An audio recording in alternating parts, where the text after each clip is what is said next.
m'appelle Patricia Marie-Emmanuelle Victoria Yoman. Je suis originaire de Côte d'Ivoire et basée à Abidjan. Mon statut actuel est celui de lauréate du concours Miss 2.0 pour l'année 2021, donc ambassadrice du leadership féminin en Côte d'Ivoire, ainsi qu'entrepreneur social. Pour moi, le concours du leadership féminin représente une belle occasion pour la femme de briller, de s'affirmer et de déployer toutes ses potentialités aux yeux du monde entier. Ce concours est une très belle occasion de permettre à plein de jeunes femmes et de jeunes filles de démontrer leurs talents et de les mettre au profit de la société. Et ma mission au quotidien, pour ma part, est de montrer aux femmes qu'elles peuvent faire mieux, qu'elles peuvent aller au bout de leurs rêves et réussir, et aussi faire en sorte que l'éducation soit accessible à tous ou au plus grand nombre et que les chances de départ concernant cette éducation puissent être égales sur le long terme.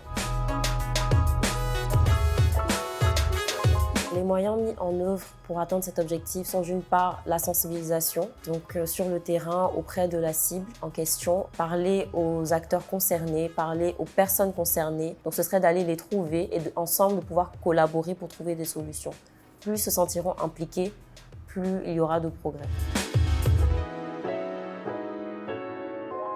Quand on est enfant, quand on est petit, c'est là que tout se passe. Parfois, on nous dit non, quand tu grandis, quand tu auras ton bac, quand tu auras ton diplôme universitaire, là, tu pourras faire telle ou telle chose. Mais je pense que ça commence dès l'enfance. Un enfant, quand tu lui donnes tout ce dont il a besoin au départ, même s'il vient d'un background plus ou moins aisé ou complètement défavorisé, s'il y a cette égalité de chance-là au départ, tout est possible. Et c'est pour ça que je me suis penchée sur la cause des enfants, parce que je trouve qu'ils ne sont pas assez écoutés. Si on les écoutait plus, on pourrait mieux adapter le système éducatif, mais non seulement la société, aux réels besoins.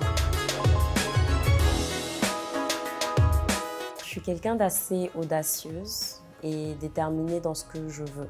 En général, peu importe le temps que ça me prend, dès que j'ai quelque chose en tête ou quelque chose qui me tient à cœur, je ne lâche pas. Donc c'est pas fini. Je dirais que je suis j'ai assez d'empathie pour les gens en général, même si ça a ses limites. Voilà, je suis quelqu'un de patiente quand il le faut, mais j'aime pas qu'on me pousse dans mes retranchements. Voilà. J'aime la réciprocité dans les rapports avec les gens.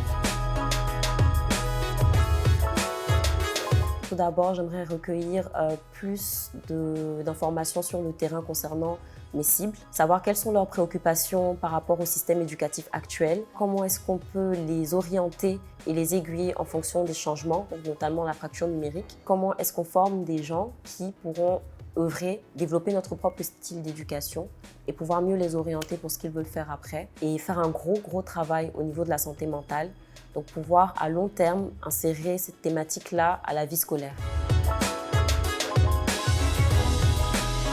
L'expression « femme d'Afrique en action » m'inspire une femme dynamique, une femme qui n'a pas peur de faire entendre sa voix et qui n'a pas peur de saisir les problèmes à bras le corps pour les résoudre. Une femme qui n'a pas peur d'avoir un impact et de se faire sa place dans la société et d'être vue, non seulement pour ce qu'elle est, mais aussi pour ce qu'elle fait et ce qu'elle apporte aux autres. Alors la devise qui me guide au quotidien et qui est le moteur de ma vie, je dirais, c'est « rien n'est facile, tout est possible ». Ça m'a fait rire, d'accord. Alors, je raconte à la caméra.